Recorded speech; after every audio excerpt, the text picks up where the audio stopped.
Hey guys, this is Ben here with IELTS for All, and in today's lesson I want to tell you about a really common mistake that a lot of IELTS candidates make in the speaking exam, part 3 of the speaking exam in particular. The idea for this lesson, I actually thought about it this week. I was doing a speaking mock exam with one of our Band 9 program members, and this particular student in part 3 was answering the questions very directly and very quickly, but as they developed the answer, it became clear that they were stuck. They were stuck with whatever their first idea was. And so my advice to this kind of Band 9 member was, you really need to start your answers in a less direct way. You don't need to answer the question so definitely at the beginning because it boxes you in. It forces you to continue with that one idea. Okay, so what I want to introduce today is a couple of ways that you can start your part 3 answer in a little bit less definite way. Okay, let me just put the idea up on the screen here. So this question, why do people move to a new house, is a good example. Okay, these why questions. A lot of people answer this, as you can see on the top there. The biggest reason is because they got a new job or they get a new job. Now, when you say the biggest reason, that's a commitment.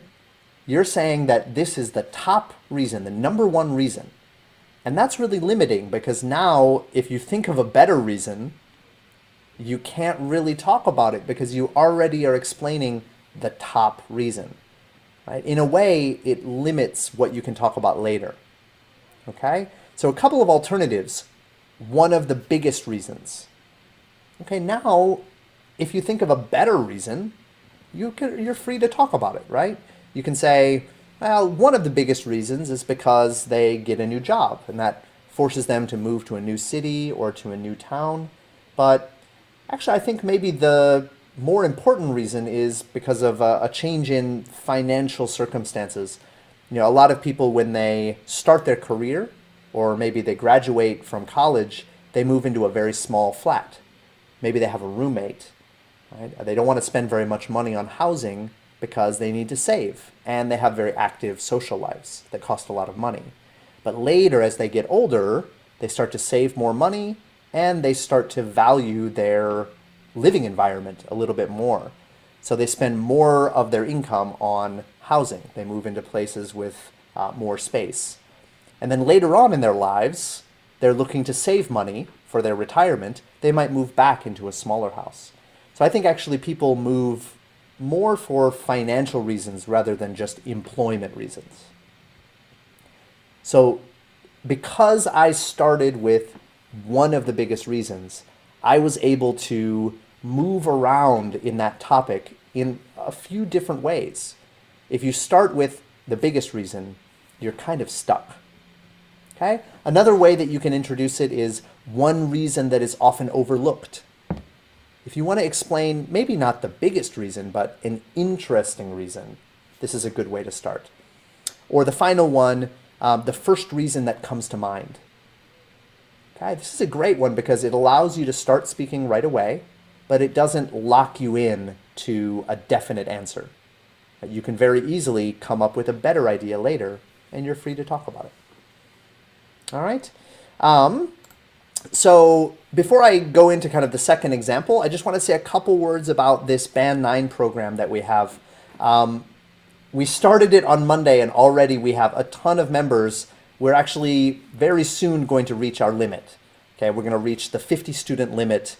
And at that point, we'll have to kind of expand our program a bit to fit more members in it. So if you want in on the Band 9 program, this is kind of your chance, okay? Because eventually we're going to hit that limit and we won't be able to accept any other members. Now, if you are at all interested in this Band 9 program, just comment below with your name and just say that you're interested, and I'll send you a PDF of the first 3 days. Remember, it started on Monday, so Monday, Tuesday, and Wednesday. I'll send you those 3 days of our daily assignments for Band 9. Okay? That's just one part of our program, but it really is the main kind of central piece. We get kind of reading, listening, speaking, writing, grammar, and vocabulary activities that you do every day. Okay, that's what keeps you motivated. That's that motivation that you need. All of the activities are built around our 4 video strategy courses, which you'll have full access to. And then we have feedback, a ton of feedback only from native instructors. Task 1, Task 2, Speaking Part 2 every week. And you get 2 free, well, not free, but 2 full live speaking exams as well. Okay, mock exams, as I was talking about before. Full 30 minutes one-to-one with me or with Michael, our other instructor, and we'll show you what your score is, your predicted score, and what areas you need to work on. Okay, every week we have a live Q&A where you can ask us any questions you want about the feedback that you receive, and we have a private Facebook group, very active. People are always commenting, posting extra essays for some feedback. So, as I said, it's been very popular so far. One kind of key bit of proof is that about 75% of the members who are in Band 8 have now upgraded into Band 9. Okay, so you can see that it's the people who have tried it have liked it a lot. So if you're interested, get in now. Spaces are limited, so we'll do our best to accommodate as many members as we can. All right, but yeah, comment below. I'll send you the PDF and you can take a look and decide for yourself. Now, let me show you this other example. Oh, let's see. Okay, so is social media having a negative influence on children? This kind of yes or no question is a common one for this mistake, because people just want to answer yes or no. The most obvious answer they always go with. So it's easy to talk about the negative influences. So people usually say, yes, I think so. It's bad for their social lives because they spend all their time on their computer or on their phone, and they don't spend any time face-to-face with their peers. It's not a bad answer, but it's so obvious, right? And the depth that you can go with that answer is somewhat limited because you're stuck on one side. You're stuck on the yes side. So what I like is to start an answer with yes to some degree. That opens up the possibility of exploring both sides of the issue.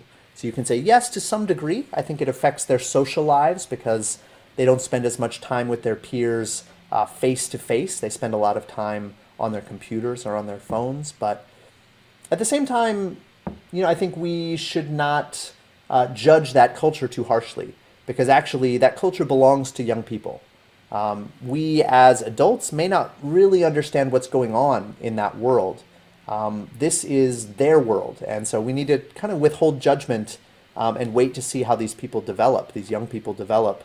Every older generation has something negative to say about the younger generation, but they seem to develop just fine. My parents probably had some negative things to say about my culture when I was growing up, but I feel like I was not negatively affected by it. So I think only time will tell. We'll find out eventually whether children have been negatively affected by it, but I think we should be careful not to judge it too quickly. So that's a nice, full, complete exploration of this idea. And it started with yes to some degree. It opened up both sides as an option for me. And then finally, most people would agree that it is. And I like this one as well because it doesn't commit your opinion, right? So you can say most people would agree that it is, and then explain why. And you can just say, yeah, and I agree with that idea.